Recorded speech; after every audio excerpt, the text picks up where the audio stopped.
Halo teman-teman, perkenalkan nama saya Syishiratih Nuri, saya dari Program Studi Informatika Fakultas Ilmu Komputer Universitas Kristen Indonesia Maluku dengan mata kuliah Pengantar Teknik Informatika.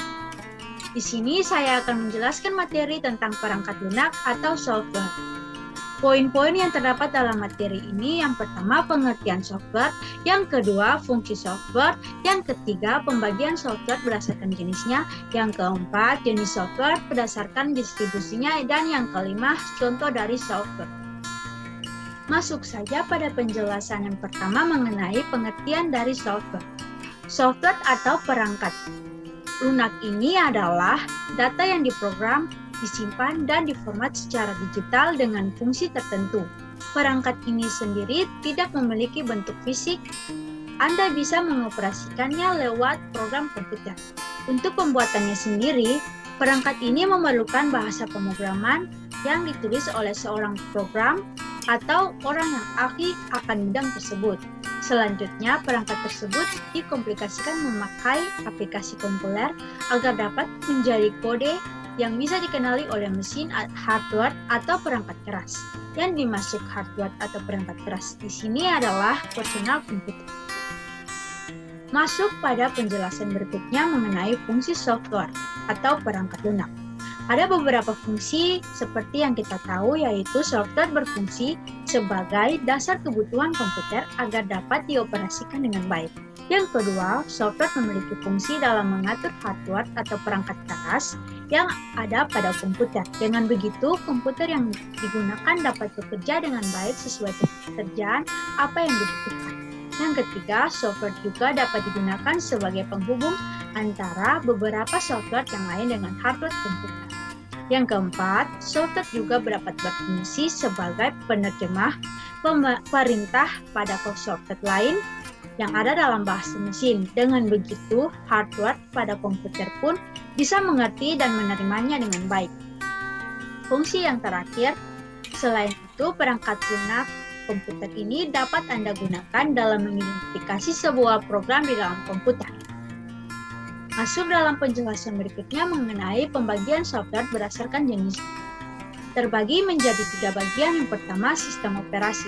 Perangkat lunak jenis ini digunakan untuk mengatur setiap perangkat keras yang sudah terhubung dengan CPU komputer. Selain itu, ia juga berfungsi dalam menerjemahkan aktivitas serta mengatur seluruh proses yang terjadi dan dipindahkan oleh user pada CPU sehingga perintah user tersebut dapat dikerjakan komputer dengan baik. Yang kedua, bahasa program atau programming language. Jenis perangkat lunak yang satu ini adalah bahasa yang digunakan dalam pembuatan sebuah program. Jika ditelusuri berdasarkan contohnya, terdapat beberapa macam bahasa yang bisa Anda ketahui seperti Java, PHP, HTML, C, C++, dan masih banyak lainnya.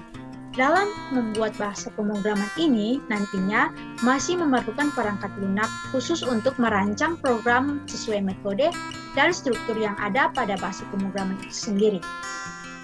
Yang ketiga, program aplikasi. Program aplikasi di sini merupakan sebuah perangkat lunak yang umumnya sudah menjadi banyak digunakan dalam menyelesaikan tugas-tugas tertentu. Dalam hal ini, software dapat berfungsi sesuai dengan tujuan pembuatannya. Salah satu contohnya adalah Excel, Microsoft Word, kalkulator, dan lainnya. Masuk pada penjelasan mengenai jenis software berdasarkan distribusinya. Ada terbagi menjadi 7 bagian yang sudah dibagi berdasarkan distribusinya. Yang pertama, firmware merupakan jenis penyimpanan perangkat lunak yang hanya bisa dibaca. Anda tidak dapat mengubah sifat tersebut sehingga tidak perlu lagi melakukan modifikasi maupun pengembangan lebih lanjut meskipun terjadi masalah pada fungsinya. Yang kedua, freeware merupakan salah satu jenis software yang tidak memiliki batas tertentu. Akan tetapi, kebanyakan software jenis ini memiliki fitur yang tidak begitu lengkap sehingga penggunanya pun kurang maksimal. Yang ketiga, adware. Jenis perangkat lunak ini dapat diperoleh serta digunakan tanpa biaya. Akan tetapi, perangkat lunak ini masih menyediakan kompensasi dengan adanya iklan yang muncul pada perangkat komputer yang digunakan. Yang keempat, open source, yakni jenis perangkat lunak yang dapat dibuka kode sumbernya. Anda juga bisa mengubah, meningkatkan, sehingga menyebarluaskannya. Umumnya, software jenis ini diperoleh tanpa biaya dan dikembangkan oleh orang lain menggunakan lisensi yang bernama GPL atau General Public License. Yang kelima, malware merupakan salah satu jenis software yang dianggap berbahaya dan bisa merusak apabila disalahgunakan penggunanya.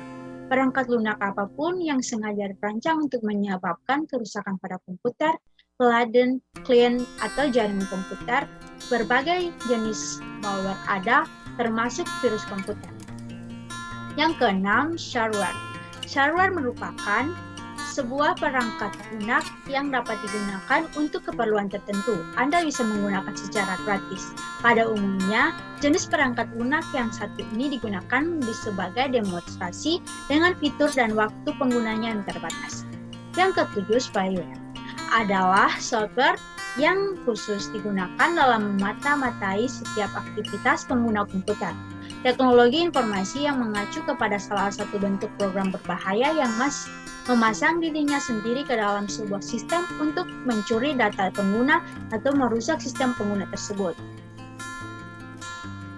Penjelasan mengenai contoh software. Di sini juga terdapat contoh software dari beberapa penjelasan dilengkapi mengenai software.